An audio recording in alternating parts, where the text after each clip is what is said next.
November 1938, Parashat Vayera, Leil Bedolach yang mengerikan. Ya, sekitar 200 sinagoga dibakar habis oleh para pelaku keji itu. Sungguh mengerikan, sangat mengerikan, benar-benar mengerikan. Dan sungguh tak terbayangkan kengerian dan kebiadabannya. Suatu tindakan yang tak terampuni, sebuah tragedi yang tak terlupakan, sebuah aib yang memilukan bagi kemanusiaan. Oktober 1938. Hitler mengusir 12.000 orang Yahudi Polandia dari Jerman secara paksa. Tentu saja orang Yahudi Jerman tidak senang dengan tindakan keji itu. Salah satu dari mereka kemudian memberitahu putranya, Herschel Greenspan, seorang Yahudi Polandia yang sedang berada di Paris. Ia berkomentar dengan terkejut, "Aku tidak bisa mempercayainya. Lihatlah apa yang dilakukan orang-orang Jerman ini kepada kita. Kita adalah orang Jerman. Mereka mengusir kita. Maka anak muda ini, dia berada di Paris. Apa yang dia lakukan? Dia memutuskan untuk mendekati seorang diplomat Jerman dan menembaknya dengan 5 peluru. Pembunuhan terbuka, pembunuhan dengan sengaja. November 1938. 7 November 1938. Ini adalah dalih, pada dasarnya alasan. Hitler tahu betul akibatnya. 2 hari kemudian, 9 November, Kristallnacht terjadi, puncak pogrom terhadap kaum Yahudi. Hari itu, sekitar 30,000 orang Yahudi dimasukkan ke kamp konsentrasi.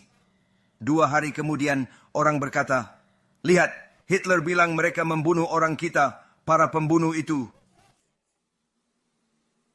Mengapa Anda menganiaya mereka? Hanya karena mereka diusir dari Mesir. Seharusnya berbahagia dikeluarkan dari Mesir.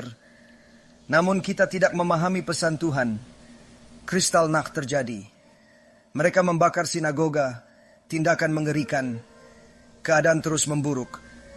Rabbi Yehuda HaChassid mengatakan bahwa sinagoga hanya akan bertahan sementara di dunia ini.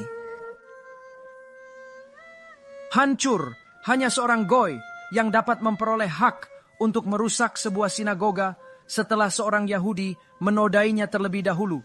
Jika sinagoga itu suci, tidak ada goy yang dapat merusaknya. Jika sinagoga itu hancur, itu karena seorang Yahudi merusaknya terlebih dahulu. 98% dari sinagoga-sinagoga di Jerman yang dihancurkan, sebanyak 98% semuanya adalah sinagoga reformasi, kuil, dan 98%.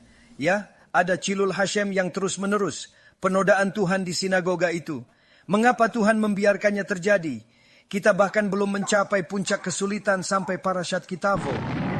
Parashat Kitavo membahas bagaimana Tuhan akhirnya akan menyembunyikan diri dan menghukum kita, tetapi Dia memastikan kita tahu bahwa semua itu adalah kehendak Tuhan.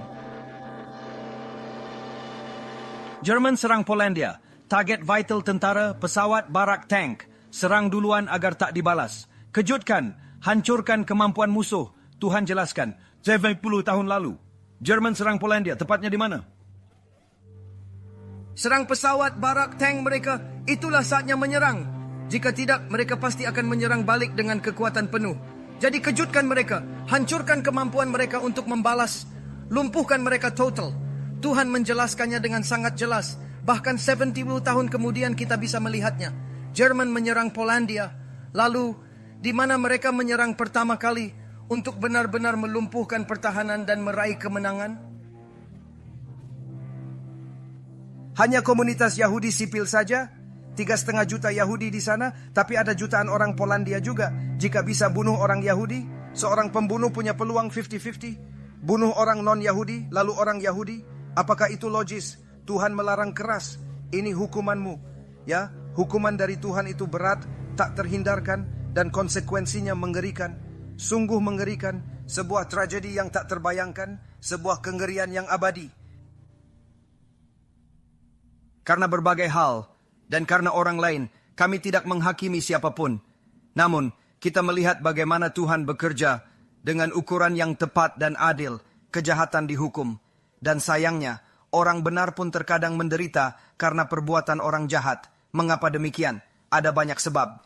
Gemara Syabat menyebutkan, para rabi dihukum pada masa bait suci. Mengapa? karena mereka tidak menegur. Mereka tidak menyuruh mereka untuk melakukan tasyubah. Saya tidak tahu siapa, apa, kapan dan bagaimana semua ini terjadi. Yang saya tahu hanyalah ini. Saya membacakan kepada anda apa yang tertulis. Pada bulan Mei 1940, Hitler meluncurkan Auschwitz. Auschwitz, bagi siapa saja yang tidak tahu, adalah tempat terburuk di bumi. Itu adalah Gehinom yang hidup. Jutaan orang disiksa, diuji, dibunuh, jutaan. 95% dari mereka adalah orang Yahudi.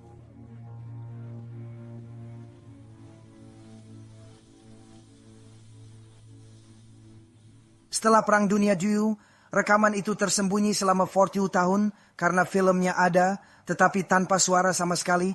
Akhirnya, dengan susah payah, mereka berhasil menyatukannya.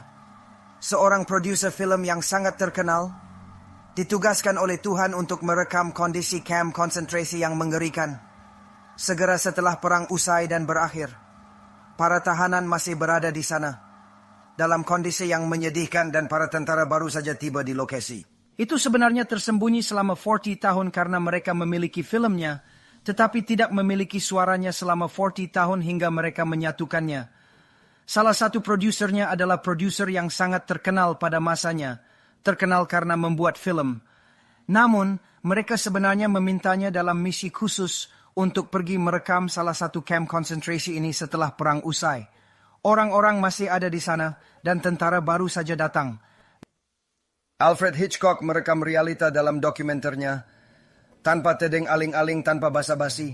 Dokumenter lain memang ada, tapi banyak yang terlalu dilembutkan, kurang menggigit, kurang berani menyuarakan kebenaran.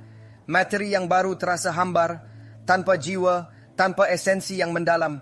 Mereka tunjukkan sepatunya saja, tapi tak memperlihatkan siapa pemilik kisah di baliknya, siapa yang dulu memakainya, apa yang telah dialaminya.